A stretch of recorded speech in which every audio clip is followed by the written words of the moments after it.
Houve uma avalanche de memes na internet, de brigas de casais, mulheres jogando as roupas dos maridos pelas janelas dos apartamentos e muita piadas e brincadeiras acerca disso. Quando eu te convidei, falei para alguns grupos, né, de WhatsApp fazerem pergunta para eu repassar para você, e houve uma pergunta até engraçada. A pergunta foi o seguinte: como faço para manter o relacionamento saudável sem matar meu cônjuge? Bom, o que acontece, Newton, é que esses relacionamentos que estão tendo mais problemas, na verdade, eles já estavam com dificuldades, né? A diferença é que a mulher saía, passava o dia inteiro fora, trabalhando, o esposo, os filhos, cada um nos seus afazeres rotineiros, e geralmente ao final do dia, ao final da tarde, todos estavam em casa, mas aí mais uma vez cada um ia, né, para os seus afazeres, um cuidar das tarefas domésticas, outro no seu lazer, na sua lição, atividade, enfim. E logo vinha a noite, todos iriam dormir e ok, vamos para o dia seguinte, só que aquela fissura, aquela problemática, ela continuava ali, só que ela não era vista, não era tratada. Então hoje o que acontece? Com todos dentro de casa, o conflito virou confronto. Porque o conflito no relacionamento, ok, ele é normal e até saudável, porque são duas pessoas diferentes, opiniões diferentes, geram conflito, e ali nós vamos trabalhar aquele conflito para chegar num denominador comum. Agora o confronto, o que acontece? Já vai para o embate de ofensas e agressões, quando não verbais, até para a parte física mesmo, né? Onde o noticiário tem demonstrado isso. É algo que já estava sendo acompanhado pela mídia, principalmente em relação à violência doméstica, em relação à mulher, e os casos tendem aí a aumentar, né, em todos os níveis, tanto com mulher, com criança, com idosos, né, porque é um grupo de pessoas que estavam sim com algum conflito, mas iam passando de dia após dia, e agora todos dentro de casa partiram para o confronto. Então, assim, uma das soluções possíveis neste momento é a comunicação, né? Essas pessoas que estão entrando em confronto, elas não estão conseguindo se comunicar, né? Então, assim, um exemplo bem bobo, simples, mas veja, nós aqui estamos conversando, estamos nos comunicando, você fazendo as suas perguntas, eu procuro entender, dentro do que eu entendi eu vou te responder, porque não está tendo nenhum ruído na nossa comunicação, né? Agora, a partir do momento que você fala uma língua e eu falo outra, então dá uma aflição muito grande, porque você está me falando uma coisa, eu estou te respondendo outra, você se sente incomodado porque não foi aquilo que você quis dizer, né? Então isso vai gerando um confronto entre nós, né? De uma maneira que às vezes você vai até para a parte física para se fazer entender, para garantir o seu espaço, para garantir aquilo que você está pensando, está defendendo como tese, né? E as pessoas, elas têm perdido isso, a comunicação.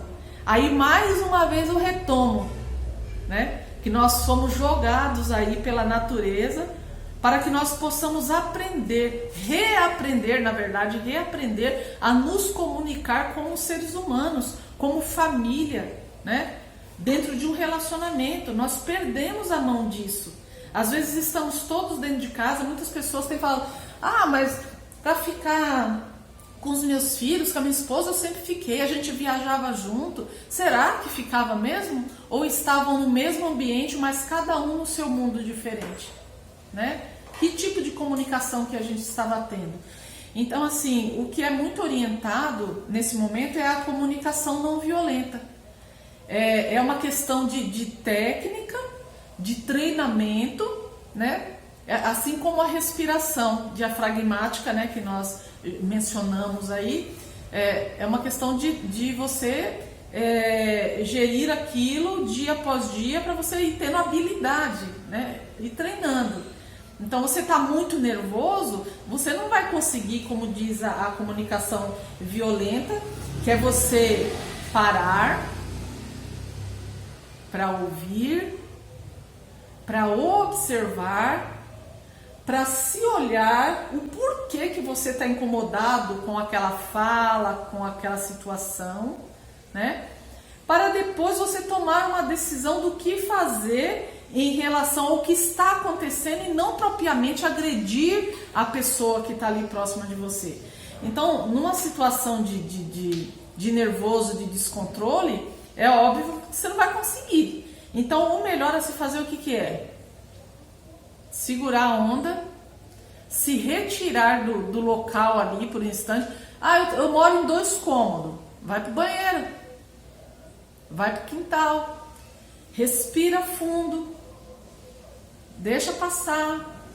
Se a pessoa insistir, olha, eu não estou bem para conversar a respeito disso agora, podemos conversar depois. E nesse tempo, você vai parar para se perguntar se realmente aquele incômodo que você está sentindo em relação àquela situação faz sentido ou não. Porque depois que baixa um pouco aí o calor das emoções, às vezes o assunto passa e não é, sabe, não é nem para tanto, né? Às vezes o incômodo é meu, não é do outro. Eu já estou estressada por alguma outra questão. E aí eu aproveito o momento de confronto e quero jogar tudo em cima da mesa e eu acabo agredindo a pessoa e não vendo a situação. Que é o que acontece muito em relacionamento assim, de casal, e isso daí dá pano para manga para a gente conversar muito a respeito, né? Então, nesse momento, o que eu aconselho é perceber como é que está o nível da comunicação. Se não estiver tendo essa habilidade de comunicar, é melhor parar, se ausentar, para baixar um pouquinho. Se não está conseguindo falar, escreve. É melhor escrever. Aí você relê aquilo que você escreveu para ver se ok é aquilo mesmo. Ou então eu vou me calar sempre, não vou falar, não. Se você quer falar de repente com seu esposo sobre, sei lá, para ele consertar o varal, para ele ajudar na tarefa de casa, pontua, né? Pega lá uma folhinha de papel e pontua 2 tópicos só. Porque não adianta, num confronto, a gente lista uma série de coisas, fala uma coisa por cima da outra, tá tendo muito ruído e quem tá do outro lado não tá entendendo nada. Quando a pessoa te responder também não vai chegar numa qualidade boa para você entender e vocês vão ficar só se agredindo. Então tende com isso essa trinca que já tinha no relacionamento a aumentar, né? Então, se você precisa falar alguma coisa, não é que você vai reter, não. Mas espere um momento, veja a tonalidade da sua voz e veja o que realmente você quer falar. E aí ponha lá no papel. Vou falar disso e disso. E você até treine antes, se centre para realmente falar só do A e do B. E aí você olha para a pessoa, você entendeu o que eu falei? Pode ser que a pessoa até se sinta ofendido, né? Ué, tá me chamando de quê? Que eu sou, né, algo ignorante, um extraterrestre que eu não tô entendendo? Não, justamente por isso, quando há esses ruídos na comunicação, eu estou falando para a pessoa A e ela tá entendendo o Z.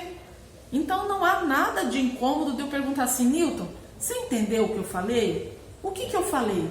Aí ele vai falar, Cláudia, você falou A. Aí eu vou falar, ok, foi. Você falou Z. Não, Newton, não foi. Então eu não me fiz entender.